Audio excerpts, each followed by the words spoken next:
So it's a big consideration. It's also a consideration on what you do in practice, okay?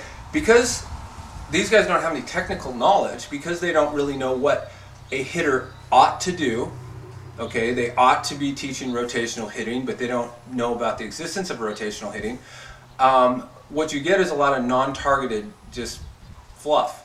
And I'll give you an example. When I was in college, what we did, we spent more time practicing running on and off the field in games called 21 outs and balls in the air. And you make 3 outs, you run off, you get a little pep talk, and you got to be more intense, you got to take it more seriously, and then you sprint back on, you get 3 more outs, you sprint back off. And as a right fielder and having our dugout down the third baseline, it really was no fun. I mean, it's just, and we did not hit live. We did not have any technical instruction. So you have this situation where it's, you're getting absolutely nothing out of practice. On top of everything else, you have a situation with hitting. A lot of programs, now this isn't necessarily, in college we would just, hit on the field 70-mile-an-hour fastballs right down the middle all day long. No real live hitting, which doesn't make any sense. But what I'm seeing a lot in high school programs that I've been around, a lot of batting cage. And if a guy is hitting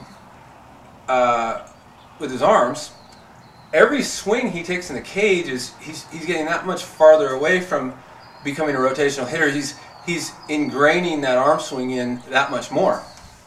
And you see these guys that are, they're taking 100, 200,000 hacks over the course of the winter in the, the indoor batting cages, and it's just like, they might as well be digging holes and filling them in. I mean, that would be better, because they're just consistently getting worse.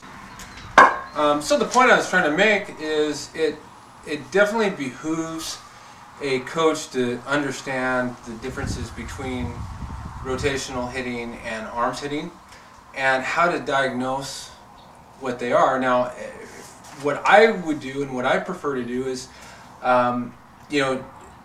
practice is basically dedicated to turning whatever arms hitters you have to rotational hitters. And if you do have rotational hitters, making sure that they are getting ample live situational type BP, because that's the only way that they're going to get experience. Of course, you want to monitor if their timing's correct, or how they're doing at it, that kind of thing. Running on and off the field, and doing a lot of calisthenics and team stretches and warm-ups for half an hour. It's just ridiculous. It's just wasted.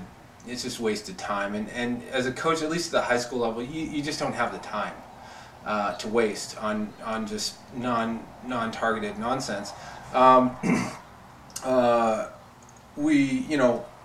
It is possible to, I've had quite a bit of success, more success turning new players into rotational hitters as opposed to arms hitters to rotational hitters, but it can be done.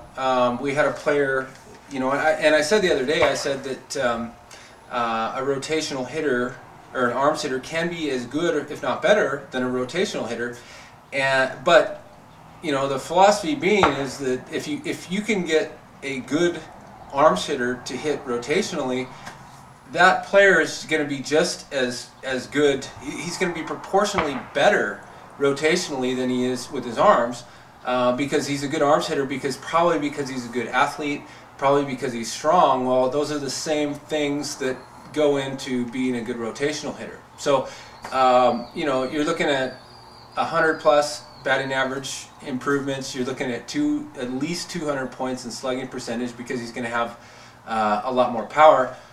We had a senior this year that had been an arms hitter his whole life. Right at the beginning of the season, I was able to switch him to rotational hitting, and his batting average went up 120 points, and his slugging percentage went up 220 points.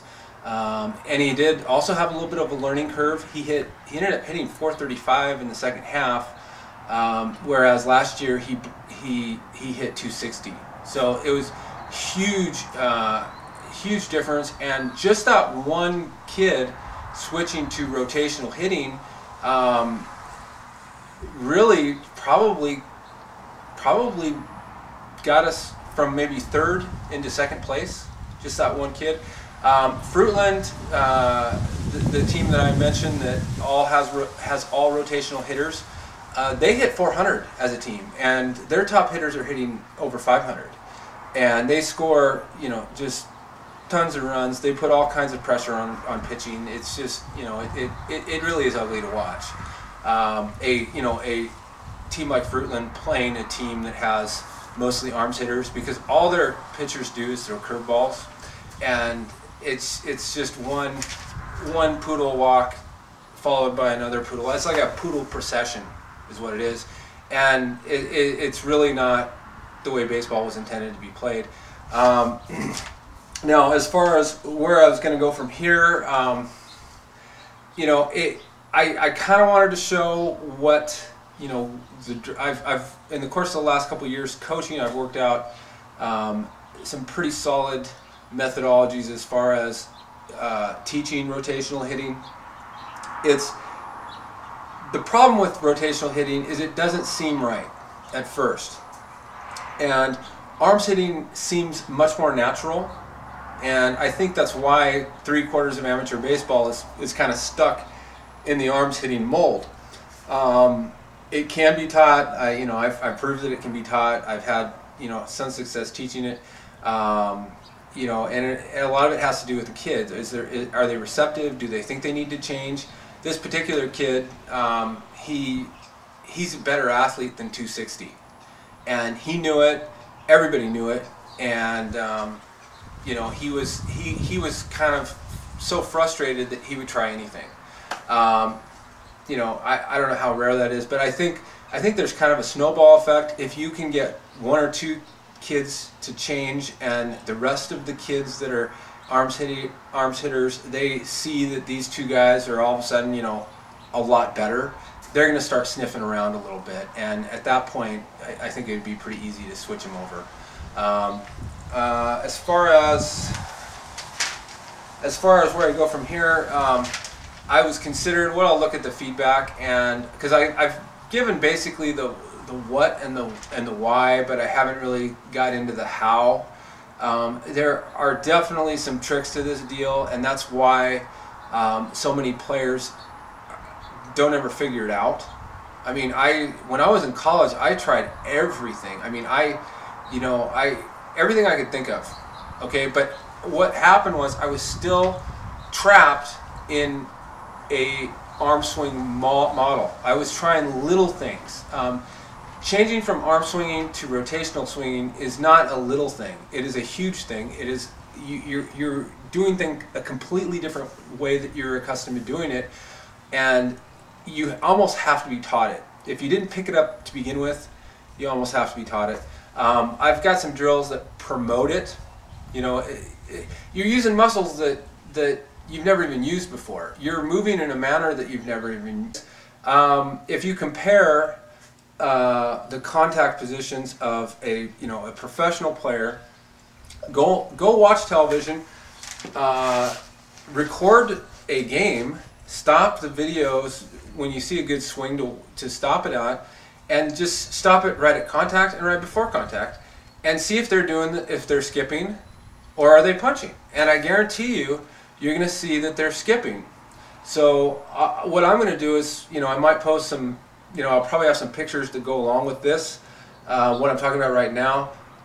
Stop the video, what's left of it, on the pictures, and look at them and see, because the pictures I'm going to put in here are going to be designed to, show you specifically that what I've been saying is true.